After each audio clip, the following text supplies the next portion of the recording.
Hey, what's up ladies and gentlemen, Beaky here with the Untitled Game Show, back once again on Wednesday with another episode of Let's Talk. And as I do every single Wednesday, let's talk about a trending topic in the video game industry. And of course, a big topic for this week is video game delays. If you guys already haven't heard the news, Uncharted 4 has been delayed 2 weeks. Is this a big news story? Is this going to affect everybody out there? We'll get into that real soon. And of course, there's rumors about Mass Effect Andromeda getting delayed to 2017. Is it really true? An EA exec said it's coming out fourth quarter. Is that fourth quarter 2016? Or is that the fourth quarter 2017 for financial year for EA? We'll talk about that as well. But before we get into that, as always, guys, leave your own opinions in the comment section below. And I do want to go ahead and apologize for my voice. I am still sick, but I'm going to try to get through today's episode. And I'm, of course, going to be going over the business side of this, ways that this industry can be fixed when it comes to delaying video games and then announcing the releases of video games, Kickstarter, and a bunch of other topics all included in this with my own personal experience, and especially talking about the enthusiast gamer's point of view. And when I say the word enthusiast gamer, as I do with these Let's Talk, these are more casual talks, guys. I'm going to be giving my opinion a lot on this and not really stating facts. These are mostly my opinion, and I want you guys to share your own as well. When I talk about enthusiast gamer, I think about people who actually look out for video game news, try to search out all the stuff that happens at E3, try to find every single grain of detail from a GDC or any type of thing that might be gaming related. People who look for all the beta information, the alpha information. You guys are who I would consider enthusiasts. Everybody else would be normal gamers or even into the casual market who don't really play games on a normal basis. So a normal gamer is somebody who goes to GameStop, just pre-orders a game, might watch 1 or 2 YouTube videos of the popular channels like IGN or GameSpot, but won't find somebody smaller like me. So I'm going to be talking about enthusiasts here today, guys. That's mostly everybody watching this video. So let's talk about some of the games that have been delayed since 2014 into 2015 or even to 2016. We can look at games like Quantum Break, which is coming out on April 5th of this year. This one we expected to come out last year. There's even stuff that's even 2016 that's been delayed again, like Deus Ex Mankind Divided, which was originally released supposedly on February 23rd, but now it's coming out on August 23rd. That's almost like 6 months, maybe. Actually, that is exactly 6 months of a delay, guys. Dead Island 2. This one was supposed to be a big one, but as we already know, there's actually trouble with this game, and it got delayed as well. Then there's the game Gigantic. This was supposed to be a free-to-play online team-based shooter coming from a developer who now is having problems and had to lay off staff. What's going on with this? Did they announce the game too early? Should they have waited till they had something more concrete put out there before showing off this game? We'll talk about that as well. And then there's Ratchet & Clank, which got delayed from 2015 into 2016 and ended up having the same exact release date as Uncharted 4. But now with Uncharted 4 getting a 2-week delay, it seems like Uncharted and Ratchet is going to have a little time apart, leaving gamers time to actually play both titles, because it's going to be really hard for Sony to, well, try to get people to hype for 2 different first-party studio games coming out at the same exact time. So having a little bit of a divide between Uncharted and Ratchet & Clank is definitely a nice move. And then there is The Legend of Zelda Wii U, which I have a lot of things to say about coming up real soon. The Last Guardian, Homefront: The Revolution. These are all titles that were supposed to come out in 2015 who are now slated to release in 2016. And let's not forget about indie titles as well, like Mighty No. 9, the Kickstarter project. This one as well was delayed, and I'm gonna have some more information about Kickstarter later on in this episode. As you guys know, very casual, guys, stick with me here. And Hitman, a game that I was supposed to be really hyped about, but now with the whole entire model they're trying to sell this game and how they're delaying it, I am very worried about this title. And let's talk about the biggest, really for me, console exclusive delay for 2016. It actually has to be Scalebound coming from Microsoft. I was very hyped to see what Scalebound is about to do, but here we are, it's going to be delayed into 2017. And Crackdown 3, we still don't have concrete information, but we expected it to come out this year, but it doesn't seem like that's going to be happening.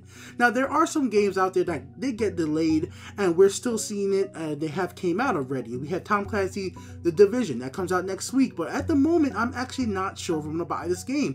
And this is going to be touched on a little bit more in a few minutes, just because I want to go over the other games. There's XCOM 2, this game got delayed into 2016, and I still haven't picked up this game, even though normally I would have as an XCOM fan. And then there was Naruto Ultimate Storm 4, which I do say that the delays definitely helped this game because it actually came out way better than I expected it to be. It's a lot better than the other games, and it does show that delays do actually help games get developed a lot better, and that's not what I'm actually trying to complain about here, ladies and gentlemen. I'm going to actually talk about how delays actually affect us as gamers, especially the enthusiasts and especially the casuals, and how developers could alleviate some of the negative aspects when it comes to delays. Because in general, delays are usually a good thing because it gives developers more time to work on the game and make the game a little bit better. Unfortunately, there are situations, like I said, for Gigantic, when the game that get delayed and then parts of the studio has to get shut down. So let's go ahead and try to share now my personal experience with delays and how it has been kind of negative over the last few years. So let's talk about how delays actually hurt the industry from my small point of view, guys. This is my personal experience here, and I'm sharing it with you. For me, guys, you guys have heard me say it for a long time now, when it comes to buying games, I'm very much a gamer who has an allocation, a savings. I save up and I put away for the games I want to buy. This means that I very much mentally think long in advance that, hey, in 6 months time this game's gonna come out. I need to make sure that I'm in a position that 6 months from now I'm saving up this amount of money so I can buy this game. This is very much how I think about the gaming industry. When I want something, I try to think about it as long ahead of time as possible. And the thing what happens with delays is when the game gets delayed and that new date appears, I usually don't think about that new date, and then the game ends up sneaking up on me. This has happened with 2 games so far this year. One, XCOM 2. XCOM 2, as some of you guys know, I should be playing this game. I should be having a blast with this game. But once the reviews came out, once the game actually got released, I was like, there's a little bit of mixed reviews from users because there are some technical bugs. It's getting good reviews from, you know, the actual review staff out there who got early access of the game. And of course, the developer's gonna patch this stuff. Maybe I should just wait until it gets patched and get the game down the line when it's cheaper, even though I would enjoy the game right now how it is. I'm kind of thinking about using the money I had for XCOM towards another game like Twilight Princess, or do I even want Twilight Princess, or The Division, which Division is the other game that sneaked up on me again. The Division's coming out next week, because now I'm like, oh shit, The Division's coming out. Should I waste the money on the XCOM, or should I waste the money on Twilight Princess? Should I waste the money on The Division? I can't buy all 3, but I only could buy one, and I have to think about this correctly. Which one should I get? And unfortunately, in 2015, I did have the money to buy XCOM, but it got delayed. Now the time comes when I have the money to use for another game. Well, I gotta pick which game I really want to play, and that's a problem for the gaming industry. Instead of me being able to buy all 3 games over a big period of time, now that they've all come out at the same exact time, I can't buy all 3, and this hurts the industry. As somebody who would have in advance had a plan to buy all 3 of them, now I'm really not going to be able to do that because of the fact that these 2 of the games got delayed. And yes, Twilight Princess is a surprise title for me because I wasn't thinking about this one ahead, so this is a situation where it kind of caught me off guard as well. Now, going into some more specific details, here's a big one for me. Sorry about my throat, guys. And then there's things like Legend of Zelda Wii U. And this one might cost Nintendo a lot, not just one sale for me. The fact that The Legend of Zelda Wii U has not come out in 2015 is big deals for me specifically. If you guys remember, the first game I got on my Wii U was Hyrule Warriors in 2014 in September, 1 month after the game came out. As a big Zelda fan, I was like, oh shoot, Dynasty Wars Zelda actually looks good. Heck yeah, I'm gonna pick this up. Picked it up, picked up Zombie U and a bunch of other games, and eventually picked up Smash Brothers. 2015 came, I was expecting to play Legend of Zelda Wii U, was expecting to get more third-party support, and both those things didn't happen. And here we are in 2016, and I still don't have a confirmed release date for the Legend of Zelda Wii U. And there are rumors right now that the game might actually come out on the NX. My Wii U kind of collects dust. I only play it maybe once a month. I did have a good span of time playing it with Splatoon, but mostly I'm not really doing much with this game and the system itself. So this is what I'm starting to think about. I'm starting to think about actually selling my Wii U and putting it towards a VR fund. And I'm pretty sure many of you out there actually have had ideas like this with your consoles, or, you know, maybe you're thinking about selling your Xbox One to get a PS4. Maybe you're thinking of selling your Xbox One and PS4 to get a gaming PC so you could get things cheap through Green Man Game and GA2. I never even used the site. G2A, or Steam sales. Like, you know, that might be an option. You might be willing to spend $800 on a gaming PC just because you could get games cheaper down the line. Or maybe trying to sell your PC to get a console, whatever it might be. And here I'm in a position where VR is the new tech coming out, and I'm thinking, man, I use this Wii U once a month. Maybe it's about time I sell the Wii U, sell the games I have, sell the accessories, and put that money towards a VR headset and actually be able to bring you guys VR content on the channel and try it out for myself. And this is actually a detriment to Nintendo because of their delays. Yes, guys, I know it sucks that maybe one game is really what's hindering me from selling my Wii U, but unfortunately, just looking at the lineup for the Wii U, Legend of Zelda keep getting delayed and nothing else that big, because I'm not the biggest Star Fox fan out there when it comes to what they're showing off right now, that it's gonna make me want to hold on to the system, especially if it's gonna be coming out on the NX, which I have a higher chance of buying if it's a better platform than the Wii U. And this is where I see delays really hurting a company, because if I'm willing to actually sell the console because the game I want to play on that console has not been released yet, then this definitely does have an impact for sales and like marketing and everything for that freaking company. Because now that I'm not going to have the console, I'm definitely not going to be buying any games from the store, any little titles. It's just not going to be helping that company boost their numbers in any single way, because I'm not going to be putting even play time into their infrastructure at all. And that definitely looks bad when it looks towards their investors. How many gamers are using your platforms is numbers investors definitely want to know. Look at Microsoft. Microsoft keeps on boasting about how many users use their Xbox Live service every single month. That's what they keep on throwing out there as their crowning achievements. Sony has the ability to throw out there the numbers of sale because so many people have actually buying PS4. Nintendo, maybe they can't throw out the number of people actually playing online on Nintendo service or buying Wii U's, but they're definitely going to combine all their Wii U, 3DS, and all their different hardware stuff together along with their game sales and say, look how much our games actually consistently sell for a high price. Like, those are the type of marketing things they want to throw out there. Less enthusiast gamers like myself who buys into these platforms definitely hurts Nintendo. So if I actually go ahead and sell my Wii U towards going ahead and getting a VR headset, well, it's just not going to look good for Nintendo, and this definitely would spawn from a delay of Legend of Zelda Wii U. And that's where I link it all together, because my mindset has gone to this place. I've actually known friends who've actually bought a PlayStation 4, sold it when they realized the game they wanted wasn't coming out, and then rebought it again when the game finally got released. Now, many gamers out there are not going to be able to do this at all. Absolutely. So that is a problem for these companies, and that's where I gotta talk about the business side of things. So like I said, these are just my personal experiences right here, guys. So let's talk about more business and how there is a reason to delay, there is a reason to announce games so early, and that's why it affects them having delays. So moving on to the business side of things, why developers actually announce games so early that they possibly could get delayed is very simple. If you're a third-party developer who doesn't work under a big publisher, you need to announce your game out there, show it to the world, make a trailer, whatever it might be, some screenshots, a logo, get people hyped, and put out a release date of, you know, fall 2018. You put that information out there so you could grab ideas of how people expect their game to be. Are they really hyped for your game? And if they're really hyped for your game, maybe publishers will start coming to you like, hey, we want to publish that game. Maybe there's a specific publisher you want to work with as that developer, and they're gonna try to court that developer by letting them show them, hey, look at all this fan reception we're getting. Look at the guys from No Man's Skies.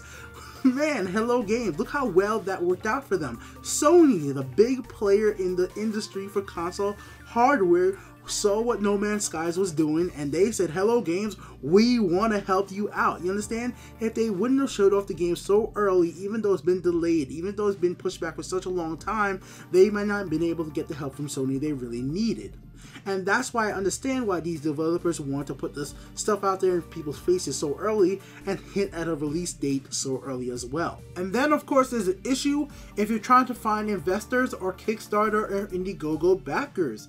If you're making a game and you need somebody to support your project without having a release date or a release window, people are less likely to support your project 100%. And that's where it comes into effect with stuff like Mighty Number 9 that has gotten delayed so many times as a Kickstarter project that raised way more money than it expected to raise. It's amazing how much money it actually went over goal, and it still has been delayed to this point.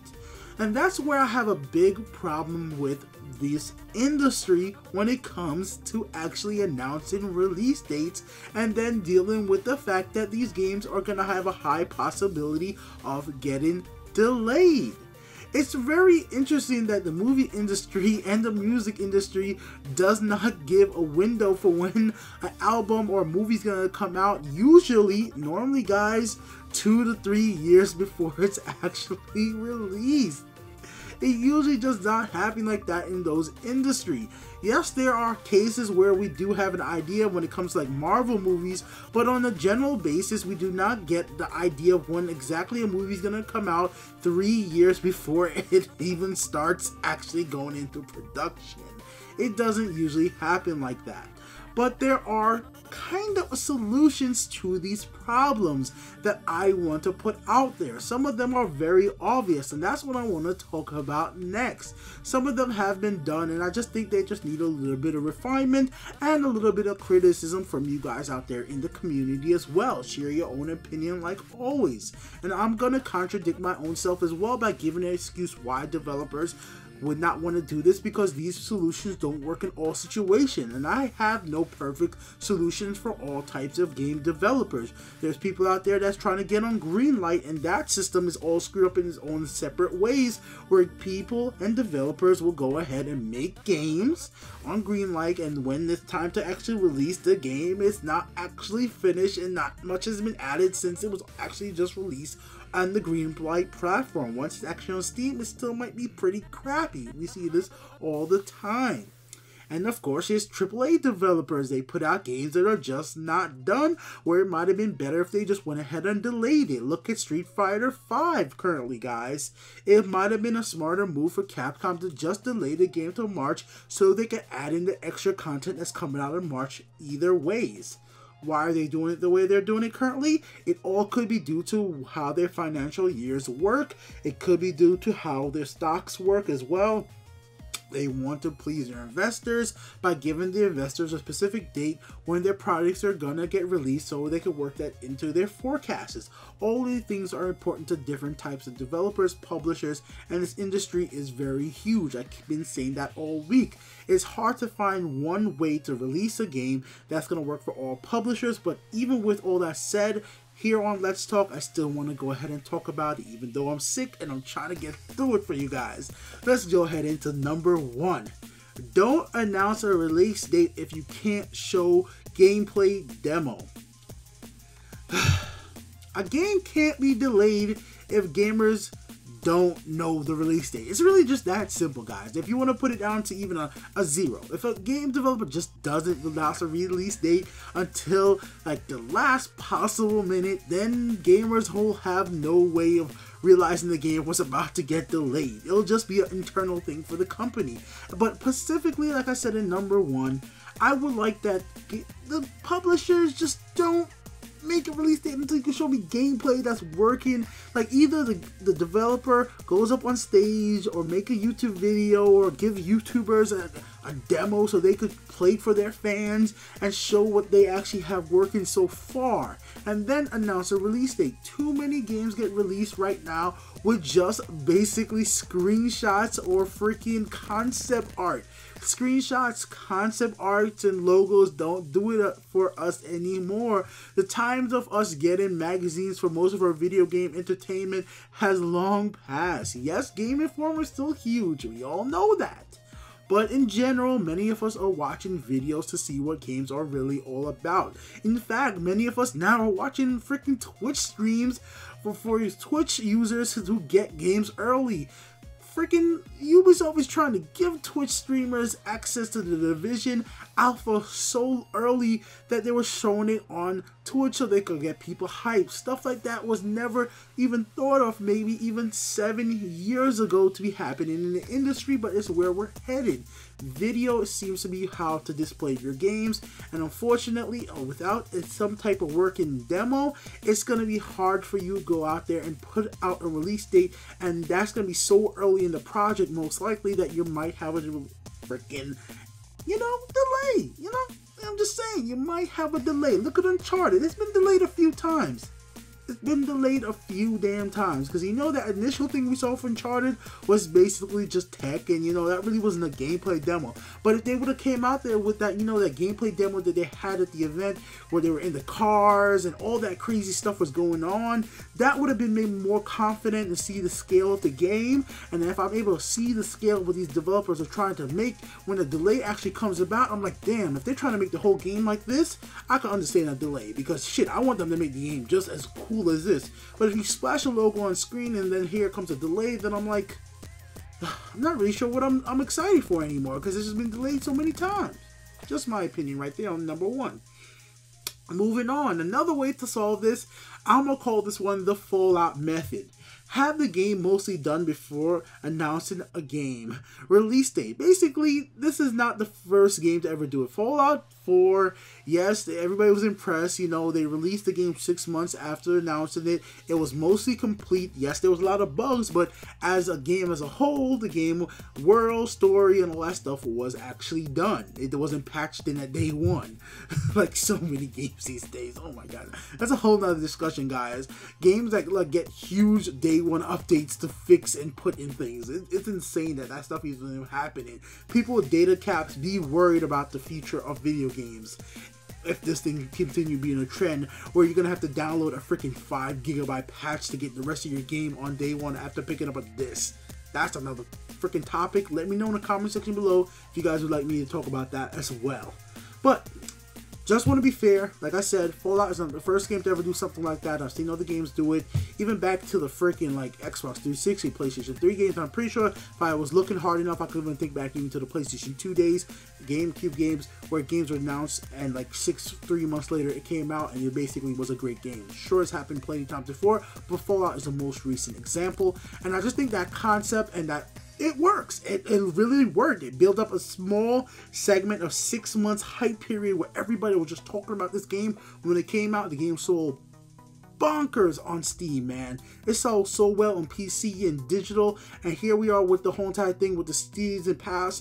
It's selling like crazy because they jacked up the price, which is another controversy that I do want to talk about very soon, because I think sorry guys, I think what Bethesda did with their season pass is kind of slimy. And it's the first time I've ever felt so slimy and icky talking about a Fallout season. I almost feel like I was getting ripped off on freaking some microtransaction stuff. So I'm gonna have to have a discussion about this whole entire situation about raising up the price on freaking DLC that might actually just be, season pass specifically, might actually just be a marketing move more than anything else. I'm just gonna have to talk about that at another video, because it's been getting under my skin that I actually participated in this thing in the video game industry. Back on track, it is a let's talk about delays. One of the biggest problems with delays, it comes with Indiegogo and Kickstarter projects. These projects have so much hope. The developers have the twinkle in their eyes that make us feel for them. They make us want to believe in what they're doing.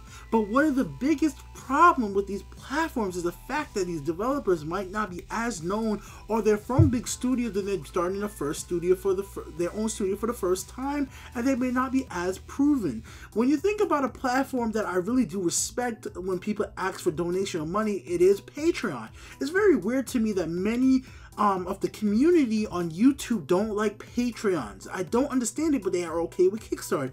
With Patreons for YouTubers, artists, and creators, they already create something and you could experience the stuff they created the moment you sign up. That's what I really respect. If I support somebody on Patreon, or if you support me on Patreon, you already know the type of content I make. You already have an idea of why you're supporting.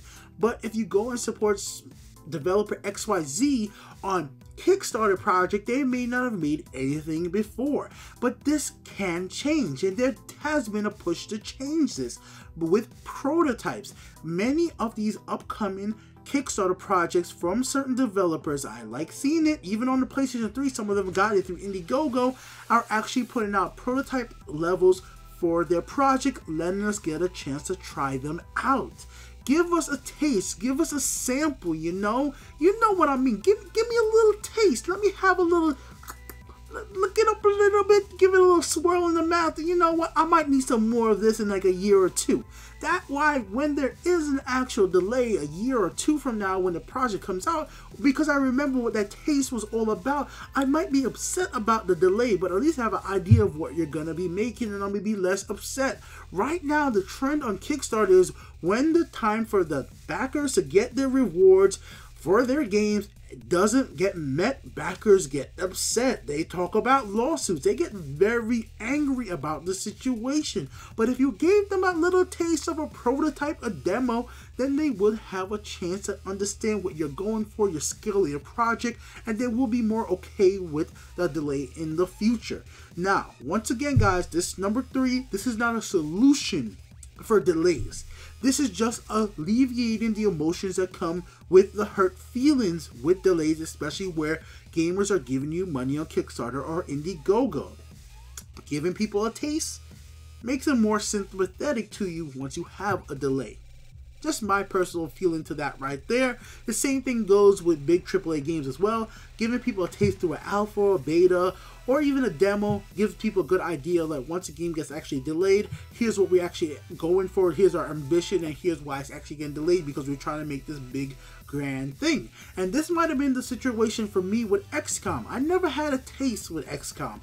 I wasn't one of those lucky YouTubers that the developer sent out early codes to and had a chance to actually test out the game. So once the game actually finally came out, even though I'm a big XCOM fan, I just kind of, it was just like, it was on my mind, but I'm like, I'm still here debating, like, should I get it today? Should I just save that money? Should I just go to the movies with my friends with that money? What should, guys, what should I do? What should I do in that situation? Should it go towards Division, Twilight Princess? Who knows? Should I just save it, put it in the bank, put that towards a VR fund, and keep the Wii U? It's all subjects I have to think about as a gamer. I do not have unlimited funds to put into this industry. I have to be smart. I still have to pay my cable bill. Everything everybody else, phone bill, rent, everything else has to be paid. Gaming is still a hobby for me and not a job. And with that being in mind, many of us out here who are enthusiasts, even though we're willing to spend money in this industry, we have to spend it smart. And when it comes to delays, these delays hurt these companies if they do not make sure that we understand what they're trying to do is such a grand scope that is worth us attention to pay attention 6 months from now when the game finally gets released. Because if in 2017 a game comes out that looks so much cooler than Scalebound, which was my most excited title for 2017 when it came to the Xbox One platform, which is one of the reasons I was so hyped to have an Xbox One, if something else gets announced, like a new Devil May Cry game that blows Scalebound out of the water, then Scalebound might just fade away and be a title I care nothing about. But let's say E3 comes around and Microsoft announced right now on the Xbox Live Store, you could pay a 20-minute demo of Scalebound. Guess what? I'm back in the hype and I'm ready to play more. Beaky here with the Untitled Game Show. That's been another episode of Let's Talk for this week on Wednesday. Hope you guys enjoy the episode. I'll be doing these every single week like normal about interesting topics in the video game industry. Once again, guys, I do need to apologize for my voice. I am sick. I'm trying to fight through it, but I'm still trying to give you guys some great entertainment, at least a topic to think about. And if I didn't do anything today, guys, I hope I made you guys think. Hope you guys enjoyed it. I'll see you guys back once again next week, Wednesday, with more. Leave your opinions in the comment section below and support with the links in the description, either through Patreon or support while shopping on Amazon through my Amazon affiliate link. It costs you absolutely nothing more, but every time you shop in the United States, it supports the channel. And if you want to donate directly, you know what? Donate to me when I'm back and healthy, because I can't talk. Peace out, guys.